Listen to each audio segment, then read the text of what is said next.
podsters and podlars, and welcome to Cazza and Tracy Talk Gavin and Stacey. I'm Tracey. And I'm Caroline, aka Cazza. And we're friends who, like Gavin and Stacey, met online in the noughties.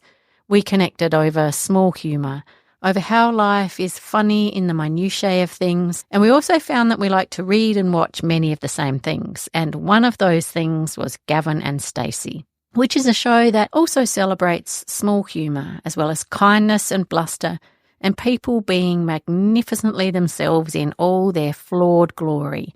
And now that the show is having its one last hurrah with a final Christmas special, we thought we'd rewatch it all, remind ourselves why we loved it, and find out whether we still do.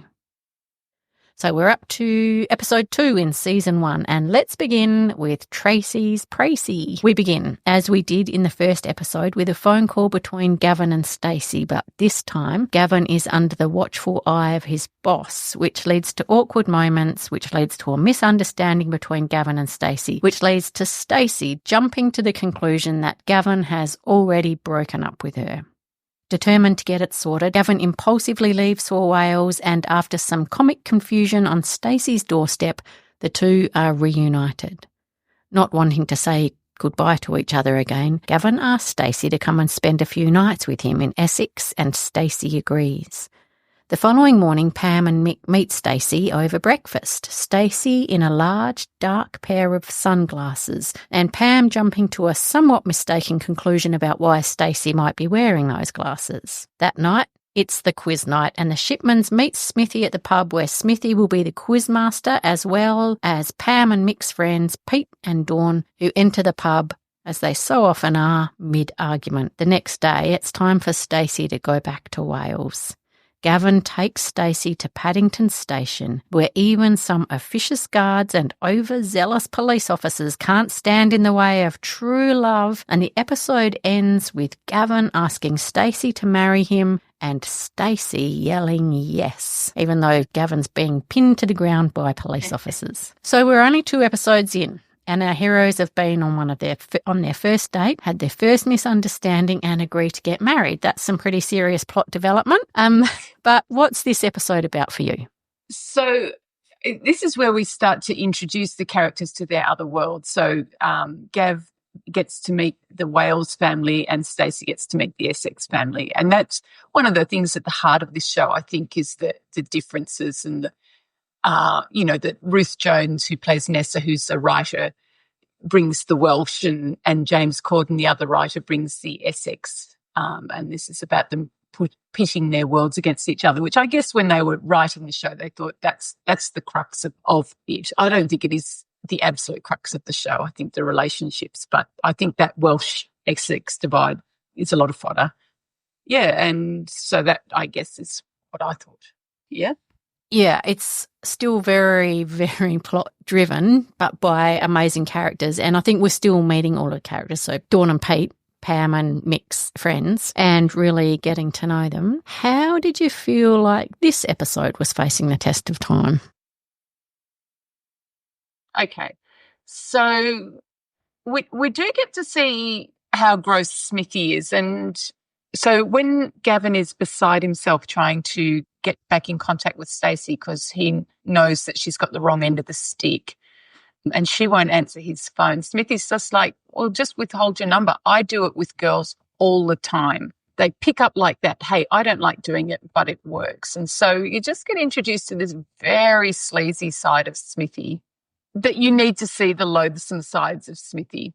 So I don't think that's something you wouldn't not do in this day and age. You would still make him problematic because his character arc is probably the biggest over the 3 series, that you get to see Smithy kind of grow up, mostly grow up. Yeah, I agree. It is like it's gross, but it's not out of place.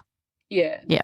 There's a lot of really high levels of drunkenness, but again, I don't think you wouldn't do that anymore. So I don't think any of it is not okay to put in. Yeah. Yeah. No, I agree with that. I thought more than there was problematic parts of it were a little bit dated. So I do remember the first time I saw the scene where Bryn is explaining the World Wide Web and computers to Gav, and I remember laughing so hard I was crying. And now it's a little bit like, it's boring. Yeah, it's just not even really funny. And so, yeah, I mean, so I guess that was just a little bit of datedness about it, but that's sort of just in the specifics, not as a whole it didn't feel dated, just some of the jokes weren't funny anymore. It's funny, I don't know that I ever laughed at that bit either, because when somebody is being boring and explaining a topic to someone who actually already knows, I don't think it's funny. I just sit there going, oh my God. Yeah, right. Yeah, fair enough. But that's just a personal taste. I think this show has got something for everyone, you know, that it does bring in slapstick, it does bring in those sort of ridiculous character flaws, and then milks them to make you laugh at how naive Bryn is. Yeah. It's a running gag the whole show. I don't think he ever really wisens up, does he? No, and he's talking about his sat-nav in this, which he does spend a lot of time talking about his sat-nav. So yeah. And, you know, if you've got boring uncle or something like that who does that sort of thing, you will absolutely relate and go, oh, yeah. I think I might be that boring uncle. Cornering young people at parties and saying, watch this YouTube video. Yeah. Oh, yeah, no, I don't do that. I do actually chuck memes in our family group chat every now and then, and I know I'm the only one who's watching it. So what about character development? Do you see much of that in this episode? So there's character moments for me is I do love the way that Pam mothers Stacey when so the reason that Stacey wears the dark glasses is that she has developed the most hideous pimple and she doesn't want to go down and face Gavin's family with it. So she comes down to breakfast with big sunglasses on. And Pam at first thinks because Gavin kicks Stacey under the table to say, why have you got them on? Pam suddenly goes, oh my God, my son is beating her. And he's bashed her and given her 2 black eyes, which is just like crazy for, you know, she's known him her whole life, but she will jump to that assumption. Yeah. But then she's so kind to Stacey afterwards and goes in and squeezes the pimple. Yeah. It is really lovely moment. Do you think you would do that? No, not at all. Just met? No. No. Do you want me to get it for you? It's like, I might say, just go in and get it and we'll give you some. Yeah, betadine. Yeah, or some ice or something. Yeah, that is nice. And getting to see Bryn, I guess we're just talking about the sat nav. And I think that the other thing I really liked was just suddenly finding out that Pam is very into Camilla Parker Bowles and not a Lady Di fan. That was a big, not a gotcha, but it was so unexpected to me at the time is that he said, oh, Camilla, it's always been you as a sort of turn on line for him. And she almost drops because she finds that so deeply sexy. It was just a laugh out loud moment for me. So funny. Yep, I agree. I like that bit. And I think, or like you said, we start getting a bit of an insight into Smithy's character. But I also thought, I think I hadn't quite realised until I rewatched it this time, how out of character Gavin's impulsive behaviour is, you know, like dropping everything to drive over to Wales and everything. Because like we said before, when we were talking in the first episode, he's probably the one person who, he's rock steady, right? He holds down a steady job. We see him in contrast to Smithy, but all of a sudden he's driving back and forth. He proposes to someone he's only met kind of twice, although they've been talking on the phone for 6 months. And I think that really, realising that sort of just added another layer to their love story that I really enjoyed. Yeah, that he's not impulsive, but she makes him. Yeah. Because I think Gavin's devotion to Stacey reads true every time, that he will drive to Wales for her. He will eventually move to Wales for her. He's so devoted to her. He's just a devoted kind of guy because, you know, he puts up with a lot of terrible behaviour from Smithy, but the loyalty he has to him, he will go and help Smithy out of the mess and stand by him. So, yeah. But I guess the proposal scene is really impulsive. But did he had the ring in his pocket? He did, yeah, which was kind of, it wasn't something he just grabbed as a, like a little memento off the concession stands or something. He did have a ring in his pocket. Yeah. Yeah. And it was a nice ring and Yeah. she was happy to get it. Yeah. What about, did you have any kind of heart moments in this episode? Yeah, I think we probably just covered them, that Mick and Pam are so lovely to Stacey. And they, you would think that most parents, especially they've only got this one son who they dote on, they might be a little bit like, oh, I'm not sure about this girl. She's turned up in black sunglasses. Yeah. They welcome her. Yeah, they really do. Yep. Yeah, straight away. And what's your favourite joke or scene? Again, it's at the very end when Stacey first comes to stay after they've been to the pub, and they're just about to get it on, and Pam opens the door and reassures him, says, just to say your dad's out for the count and I've put my earplugs in, so you let yourself go. Yeah. And it is pretty cute. It's so wonderful.